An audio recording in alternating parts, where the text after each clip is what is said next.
BRS పార్టీని వీడి BJP కాంగ్రెస్లో చేరిన మాజీ ఎమ్మెల్యేలు మళ్ళీ సొంత గూటికి మల్లుతున్నారా? బీఆర్ఎస్ పార్టీలో ఉన్న స్వేచ్ఛ, రాజసం బీజేపీ కాంగ్రెస్లో అనుభవించలేకపోతున్నారా? లేక అక్కడి నాయకత్వంతో పొసకలేకపోతున్నారా?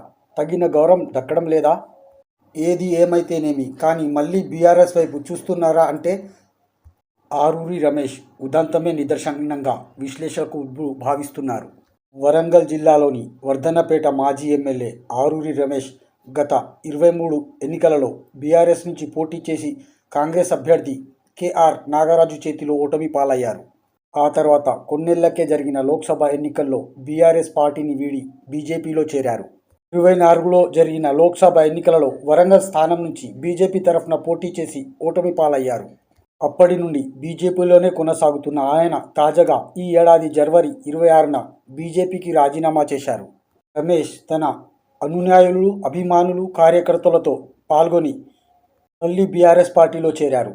రమేష్ బీజేపీకి రాజీనామా చేసి బీఆర్ఎస్లో చేరడంతో మరికొందరిపై చర్చ జరుగుతుంది. అసెంబ్లీ ఎన్నికల అనంతరం బీఆర్ఎస్కు రాజీనామా చేసి బీజేపీలో చేరిన ఓ ఇద్దరు మాజీ ఎమ్మెల్యేల అంశం తెరపైకి వచ్చింది. ఇదే సమయంలో బీఆర్ఎస్కు రాజీనామా చేసి కాంగ్రెస్లో చేరిన ఇద్దరు ఎమ్మెల్యేల అంశం కూడా చర్చనీయాంశమైంది. ఆ నలుగురు బీఆర్ఎస్ కీలక నేతలతో తమ అభిమతాన్ని వెల్లడించినట్లు చర్చ జరుగుతుంది. సూర్యాపేట జిల్లా హుజూర్నగర్ నియోజకవర్గం నుంచి 23లో పోటీ చేసి బీఆర్ఎస్ మాజీ ఎమ్మెల్యే శానంపూడి సైదిరెడ్డి ఆ తర్వాత కొన్నేళ్లకే పార్టీని వీడారు. బీజేపీలో చేరిన ఆయన 24 లోక్సభ ఎన్నికలలో నల్గొండ స్థానం నుంచి ఎంపీగా అభ్యర్థిగా పోటీ చేసి ఓటమి పాలయ్యారు. బలమైన క్యాడర్ కలిగి ఉండి ఎమ్మెల్యేగా ఒక వెలుగు వెలిగిన సైదిరెడ్డికి ఇప్పుడు అంత ప్రాధాన్యత లేకుండా ఉన్నారనే బోధపడింది. ఇప్పటి వరకు నియోజకవర్గంలో మరో నేతను అధిష్టానం ఏర్పాటు చేయలేకపోయింది. దీంతో ఆ ఖాళీని భర్తీ చేసి మళ్లీ ఫామ్లోకి వచ్చేందుకు బీఆర్ఎస్ ముఖ్యులతో ఆయన మంతనాలు చేస్తున్నట్లు తెలుస్తుంది. ఆరూరి రమేష్ దారిలోనే ఆయన ప్రయాణిస్తారని రాజకీయ టాక్. బీఆర్ఎస్ హయాంలో విప్గా కొనసాగిన గువ్వల బాలరాజ్ అచ్చంపేట మాజీ ఎమ్మెల్యే, నాగర్ కర్నూలు జిల్లా బీఆర్ఎస్ పార్టీ అధ్యక్షుడిగా కొనసాగారు. ప్రలోభాలక భవిష్యత్తును చూసుకున్నారేమో కానీ బీఆర్ఎస్ను వీడిన ఆయన కూడా బీజేపీలో చేరిపోయారు. అక్కడ ఎలాంటి ప్రాధాన్యత లేకపోగా ఇక్కడ ఉన్న దర్జా హవా కనిపించడం లేదని బాలరాజుకు తెలిసిపోయింది. తొలుత బీఆర్ఎస్పై గర్జించిన ఆయన తాజాగా పల్లెత్తి మాట కూడా అనలేకపోతున్నారు. దీంతో ఆయన కూడా ఆరూరి రమేష్ దారిలోనే బీఆర్ఎస్లోకి పయనమయ్యారని గుసగుసలు. బీఆర్ఎస్లో దర్జాగా ఉన్న ఆయన బీజేపీలో చేరాక ఆ స్థాయి గౌరవం, రాజకీయ హాస కనిపించడం లేదన్న భావన బలపడిందని చెప్తున్నారు.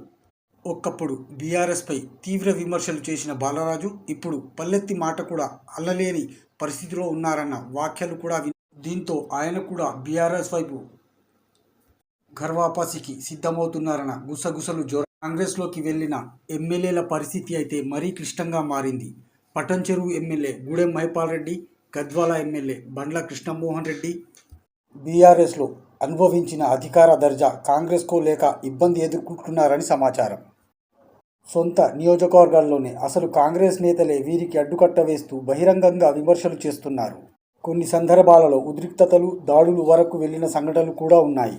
ఇటీవల మహిపాల్ రెడ్డి చేసిన మున్సిపల్ ఎన్నికల వ్యాఖ్యలు పెద్ద దుమారం రేపాయి. ఈ పరిణామాలన్నింటినీ గమనిస్తే ఈ ఇద్దరు కూడా బీఆర్ఎస్ వైపు చూస్తున్నారని, అధిష్టానం నుంచి సంకేతాల కోసం ఎదురు చూస్తున్నారని తెలుస్తుంది. మరోవైపు బీఆర్ఎస్ కూడా రాజకీయంగా లెక్కలు వేస్తుంది.